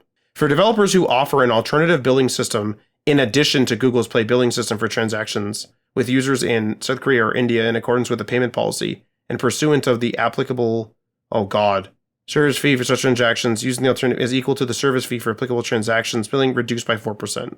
I wonder if they are paying, they're taking a hit. If that's the case, that kind of sucks for them. Well, but likely they're not paying Apple though, right? No, I'm pretty sure that's Apple's policy. If I buy something on this Play Store though, or this PlayStation Store, I'm going to click on. I'm not going to actually buy anything, but it doesn't charge your Google account, right? I'm just going to see. I'm going to go to Dark Tide. I don't own this. The PS5 version's on sale. It's a pre-order. Oh, it's not on here? What the hell? Oh, it's on PlayStation for a long time. Okay, I'll pretend to pre-order it. Okay, so it just kicked me out, like I said, and did this glitch where now I have to sign into the whole app again. God.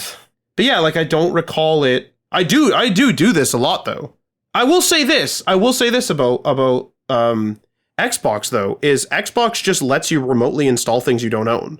Yeah. Honestly, it's kind of a moot point because it's like, I'm just if it's like, I really want to play Space Marine when I get home or something like that. It's like, you still can, you know what I mean? Like you absolutely still can, you can just, have it installed because that's the thing that's going to take a long time. And then you can just do it later. You can just pay for it when you get home. It'll just tell you, you don't own this. You got to buy it. And then that's it. Yeah. I don't know. Okay. I'll say this. If they got to pay a fee, I don't know if I agree with that because it's being received on an Xbox, but right. I don't know if they have to pay a fee. Yeah, that's kind of my stance as well. This is ridiculous. Just making me choose my console and everything again just for this stupid app. It's like, you haven't bought anything in a while? Well, better get friggin' going through this whole friggin' thing. Okay, here we go. Dark Tide, pre-order. This thing logs me out again. Swear. No, it's taking me through the PlayStation payment system. Right. It doesn't even offer me Google Pay. It offers me my credit card that's saved in my PlayStation account, and it also offers me my PayPal, which I believe is also saved in my PlayStation account. That's weird. I don't get it. Well, moving on, Matt. Yep. Moving on to what we're playing. It's you. What are you playing? Me. You. You. What have I been playing? I have been playing Stalker 2. Stalker 2. That game has already made me scream a few times. There's an update for it right now. I already did it. You told me about it, and I already did it. It was a rather large one, maybe like 11 some odd gigs. 11.7 gigabytes. Because like I have a 4070, 4080, and 4080. 4080, and it like the game did not run amazingly on my PC. It didn't really have too many problems, but it wasn't like as smooth as I would have expected.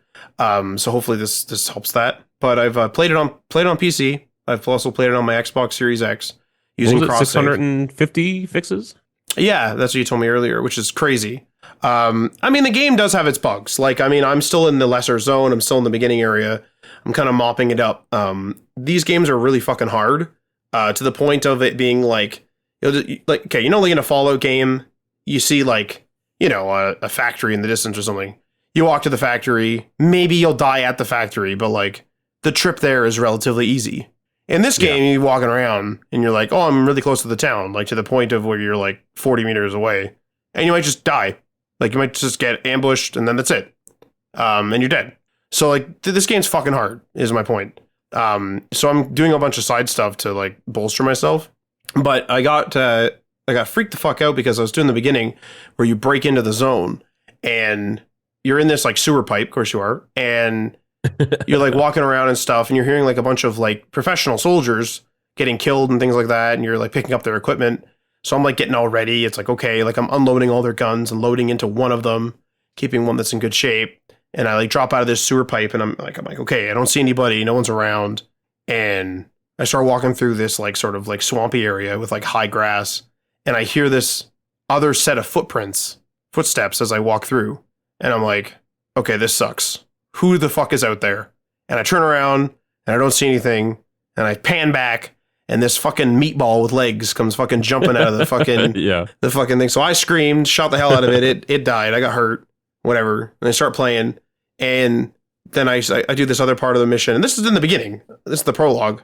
And it teaches me how to get an artifact for the first time. So I go in there and I do the tutorial and I get my first artifact and I do what it says. I equip it and all this.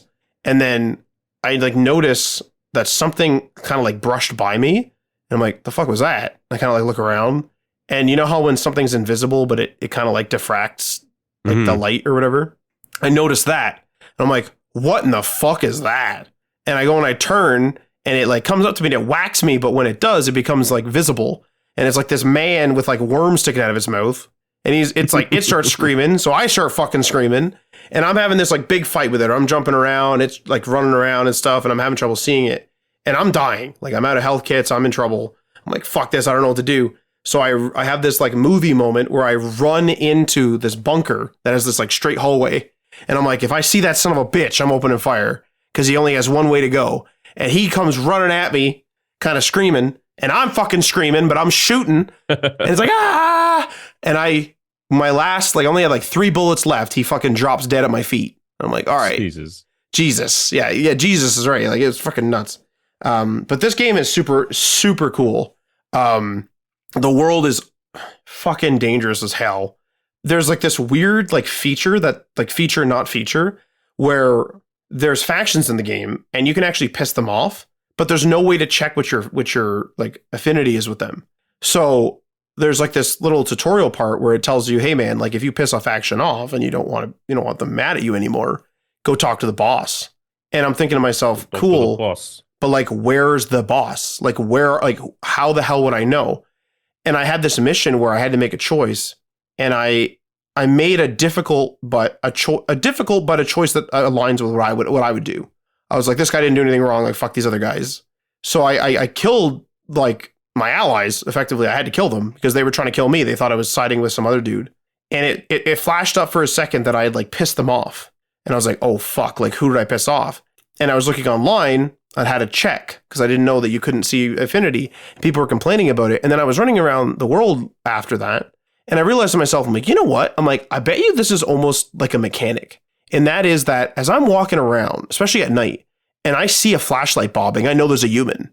And almost every single time I'll drop my light, like shut my light off and I'll drop down. I'll drop to crouch and see where the hell the light goes. And even in the daytime, if I see someone walking around on the side, I'll like kind of zoom in and see who they are. And if I don't know my affinity, just like in real life, it's like, how is this situation going to go down with me and them in the zone? Like, are they going to try to kill me? Am I going to have to kill them on sight? Should I be sniping at them? Should I be approaching them?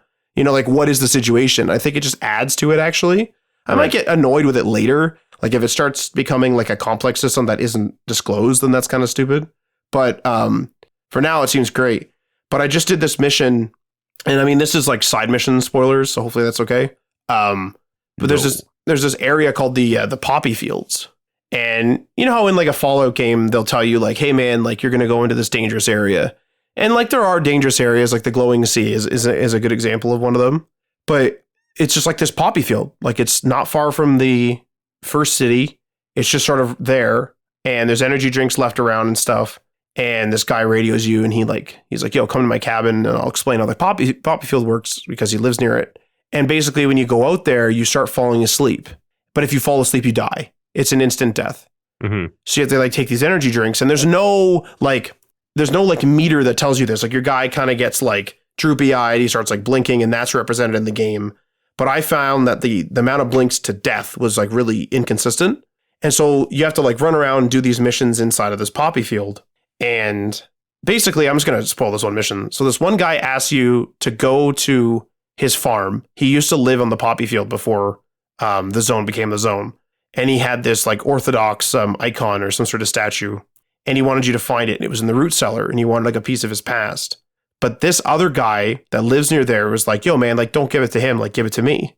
So I was like, I'm going to give it to the guy in town. So I run all the way back to town, give it to him. And he only gives me $1,000. So I'm like, that's kind of shitty. So I look up what I can do because I don't fully understand like what I can do in this game yet. Mm-hmm. And it's like the objectively best way to do this is to sell it to the guy in the cabin, shoot him in the head, take the icon back, take his key, take your money back. And then now you have his key to his safe or to his like safe room.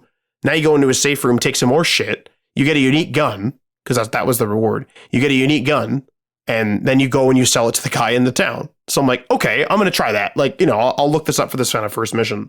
So I did that and they gave me like a pretty sick gun. So I thought that was really cool. But like this game is like really like it feels dreadful and it is like there's something like so like realistic, I guess, about it where in a Bethesda game, it almost feels like there's a bit of like safety padding around everything, a bit of like accessibility padding maybe around everything, right? Where like most situations feel safe or you know how they're going to go. This is very like Jesus, you know, like I've worked for people showing up and then they've been like, hey, thanks for that. But by the way, I got no money. And I'm like, you don't got what? You know, kind of thing. And you can just say like, you know, fuck you or whatever. I shot him in the head and then I took the item back. Like fuck that guy. So it's really cool in that way. And there's like these really cool environments as well, where you don't know what a POI is going to have. I approached this small city and I looked around and I was like, this place looks like it hasn't really been looted. Like, I wonder what that is. And one of those like invisible creeps with the worms coming out of their mouth was there. And he was like hunting somebody in there and like some guy was screaming for help. And as a final thing too, there's like this really, really cool, like sort of world building in this game. So one of the weird sort of side things in a stalker game is that like the towns are like pretty safe. They're the only safe zone, right? And it's like a relief when you go out, do a bunch of missions or maybe loot some stuff. Then you come back to a town because now you're safe. And there's this like really kind of like side mechanic where like stalkers, like other stalkers, the NPCs will all kind of gather around a fire and they'll chat and like one guy will pull out like an acoustic guitar and stuff. And it's almost like a staple of the series. And that there's no difference here. But when I was at the poppy field, there was this truck, this old military truck. And there was a note there and it said, hey, stalker, like in the backpack is a bunch of energy drinks. Grab only what you need. And I didn't really think much of it. I grabbed the note. I grabbed all the energy drinks. I'm just looting like a Bethesda game, right? Yeah. I go into the town and the town has like a group of stalkers sitting around a fire. And the one guy goes, hey man, like, do you remember like yesterday I went and I left that like note and those energy drinks in the backpack? He's like, the note was gone and like all the energy drinks were gone. And he's like, so much for like having hope in humanity or whatever. Like, no wonder why the zone's going to shit. And I was like, oh, fuck. Like, I just, I'm just looting as a character. Like, I don't fucking know. And so there's just those little hints at stuff where, I don't need to be told in the top corner, like, Yuri doesn't like that or whatever. Mm-hmm. I'm just like in the world and I'm like, oh, fuck, I had a dick move. And if I do something in secret, like that one guy that was like, hey, man, I don't got any money for you. I just shot him in the head. No one was around. So no one knows. And then that's it. So the game is really fucking cool. Really fucking hard. I was right outside the town and I was trading with a group of friendly stalkers, and all of a sudden you hear, I don't like this. And I turn around and there's like 8 other enemy stalkers, like bolting for us. And we have this massive fucking gunfight. What's hilarious is I'm the only survivor. My allies die. I survive and they all die. All the enemies die. So I just traded with this fucking guy. I just looted him. I just went in there, took my money back. So basically I just paid for nothing, like took my money back. Took all of his ammo, took his gun, took all this stuff, took all the enemy stuff, and then just went back to town. Jesus. Yeah, like that game is whack. Like it's really, really hard, but I really like it. It's still janky for sure. Like some people like are definitely not going to like the jank. Soccer's always been known for being a little bit janky. But I mean, I'm used to the other Stalker games. I have never beat another one, but I've played all of the other. I actually didn't know there was 3 of them, so I think I've played 2 of the other ones, and They've always been great fun to me. So like this is like just a better experience. And I'd like to also say before the patch, I was having some little bit of trouble on the PC with performance, not much, just a little bit. I on the PC or on the Xbox Series X, mint, no problems. Haven't really experienced any glitches. There's some stuff that's a bit janky, sure, but like no like frame rate hiccups or things like that. So it was running perfect on the Xbox. But that is largely what I've been doing. I've also been doing Call of Duty, keeping my Kill Death ratio up. Had a couple rough nights, friggin' people just kicking my ass. And I'm back into the swing of things. I think I just played too much of the small maps. And so I kind of like lost my skill to play the regular maps and kind of brought that back. But Stakeout 24/7 is back as of right now, so we'll see how long that lasts. But I'm burnt out of Nuketown for the first time ever. I need to take a damn break. Like, holy crap. But other than that, that's been my week. What about you, Ryan? Not too much for me. Been doing Dragon Age, plucking away at that. I'm gonna try to play a ton this weekend just because I haven't had time to sit down and play like just hours and hours of games in a long time. So I'm gonna do that. I think the excitement for that game has died off. Single player games always like come out and then the talk about them is like for like a day or two and then kind of disappears. Maybe a week, all the podcasts get put out or whatever. Other than that, not too much. I tried Stalker. I had that same experience with that meatball guy. Oh man, scary. And you're right, it took a lot of ammo to take him out. Yeah, you're just starting out. You only have like 30 rounds in like your gun. And you're like, oh my god, like I took this thing out. Like I'm not gonna survive another freaking attack, Do you unload everyone's guns? Unload them? Yeah, when you pick up a gun, it has a clip. You can take the clip out and like add that to your ammo stash. I had no idea you could do that. You absolutely need to do that. Like I do that even though it's monotonous. I do that on every single gun I see because I've literally gone from 200 rounds comfortable to 0 because I've been attacked like 4 times in a row. Lord. Like the Stalker's fucked. Like it's fucking hard. I mean, we'll see how much I actually play of it. Are you like? You see, it doesn't sound like you're like loving it. I've only played it for like 20 minutes, so okay, not enough to form an opinion. However, instant or what do you call it? First impressions. It feels like a old school game. Yeah. Oh yeah. Just like the way the character moves just feels old, and the loading screens are just like a crappy screenshot with like text on the bottom. So it just has like an old school vibe to it, which is fine. But glad to see they got an update out so quickly. But again, raises the question: why did you delay it, or like why didn't you just delay it another week? You know what I mean? I think with Stalker, like I think it's had a hard enough life. Like it literally went through a real war zone, so it kind of comes to a point where it's like we got to release this damn thing. Like I guess they don't know because they announced the delays like long in advance, right? So they don't know that they're going to need an extra week at the end of it, right? Right. So just the way things goes. But I'm glad they're working on it. I think we heard it sold like 1 million copies that's outside of Game Pass, right? Those are the actual sales. So that's pretty good for them, I think. That's kind of surprising. I mean, probably a lot on PC, but like that's really encouraging, honestly, for the soccer series. Like, I know that like the other games are kind of like they're hit and miss. Like a lot of people think that they're so janky that you need to mod them because there's like a pretty big mod community around the other soccer games, Right. that make them like more playable, I suppose. But like I don't know, like this one's been a lot of fun, and I don't think you need to play the other ones to play this. Although they're talking about shit that I don't understand. Like they're like, man, like just like these people are terrible, and it's like you know what they did earlier, and I'm like, okay. But I think a lot of that stuff you can kind of just brush off, right? I'll just Google it too sometimes. Like if it keeps coming up, I'll be like, all right, what did those people do? Like, you know, or get ChatGPT to in real time translate, like give you all the backstory. Yeah, I was gonna ask you, like you mentioned, like how like single player games kind of like fade away. Yeah. Like, are you bothered by that at all? Yes, because like I do prefer single player games, although my playing of them has diminished. I do want to get back to a place where like single player games have more of an impact, but those are probably long gone. I can't remember who I was listening to, but they were talking about the percentage of like revenue that comes from it was like 5 games like have like 30% of the overall gaming industry's revenue.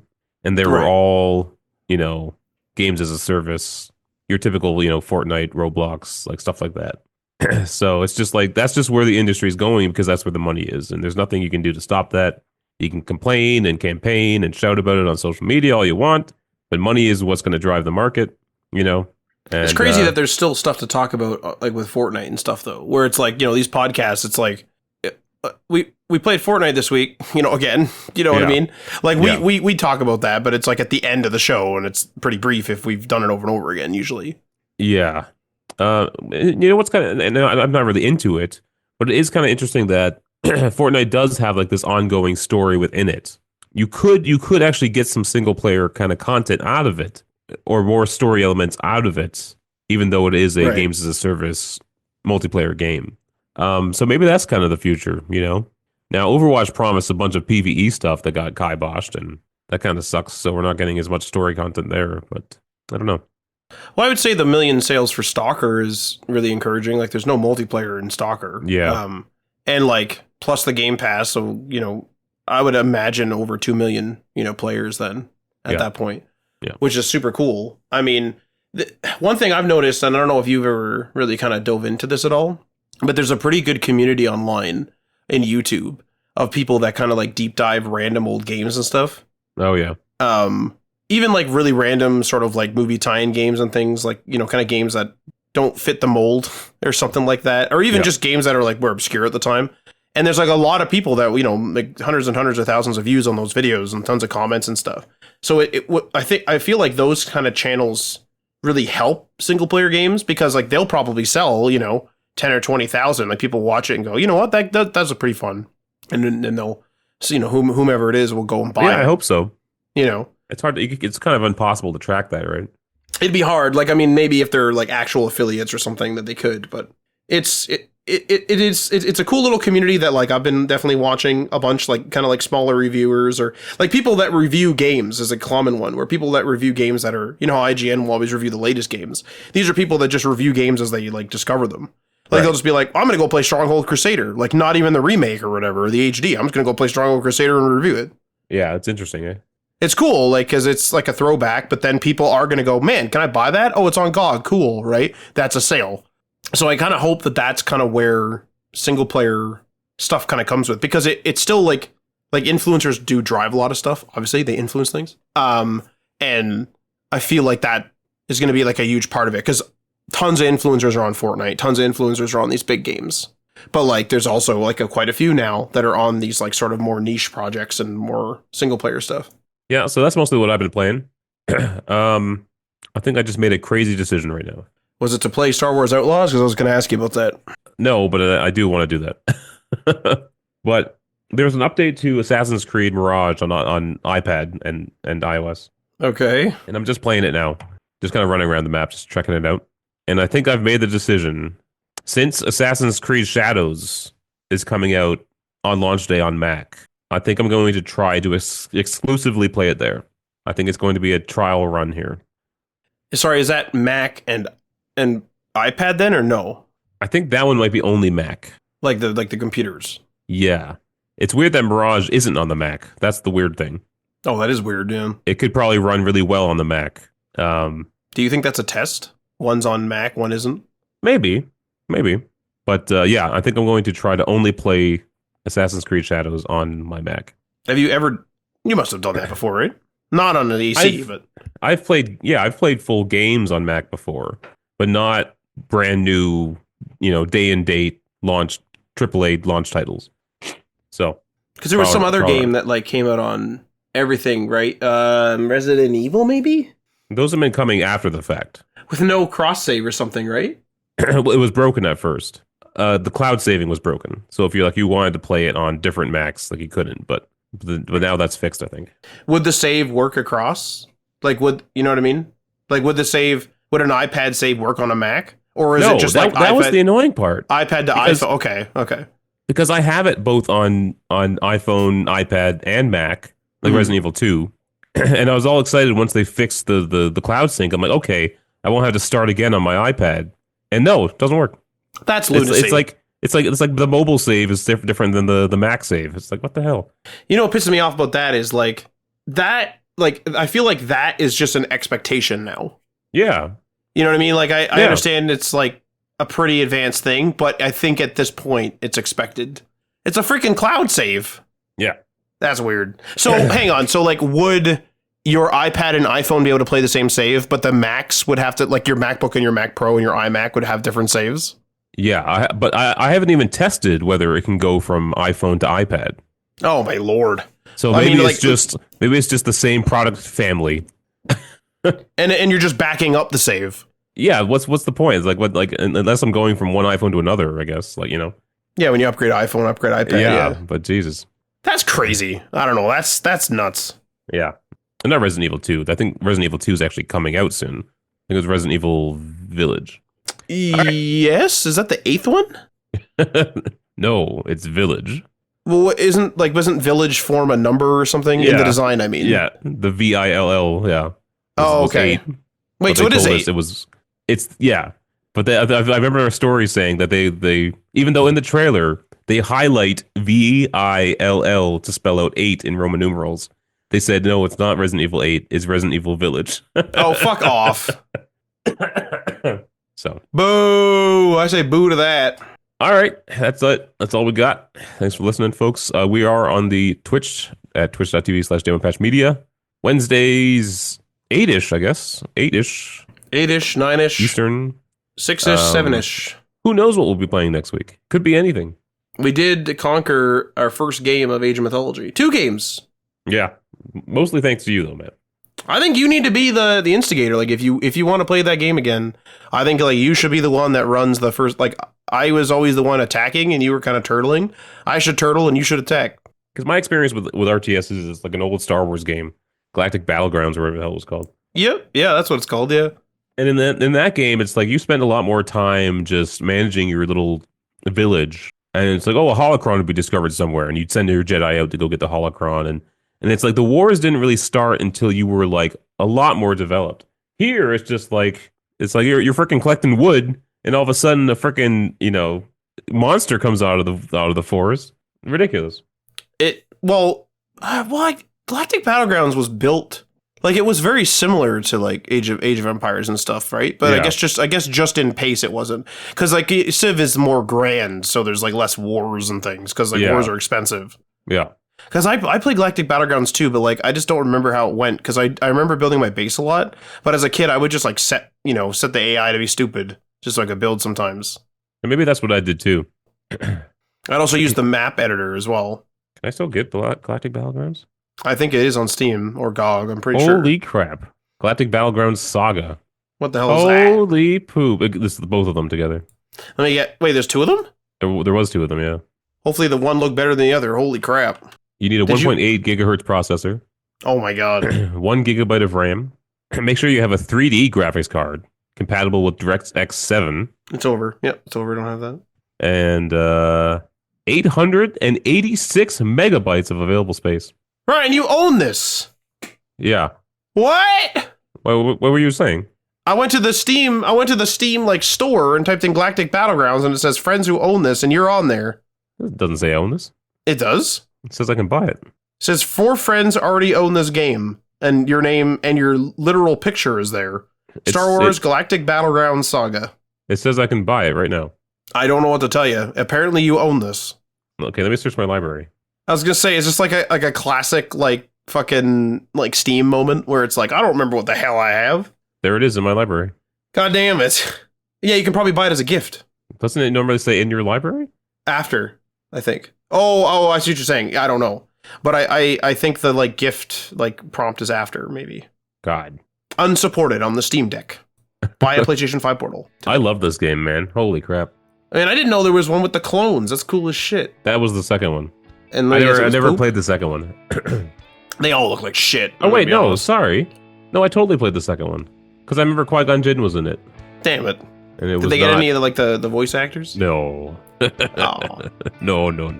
I guess not back then. All right. Thanks for listening, folks. We'll see you guys next time. Hey, yo, peace!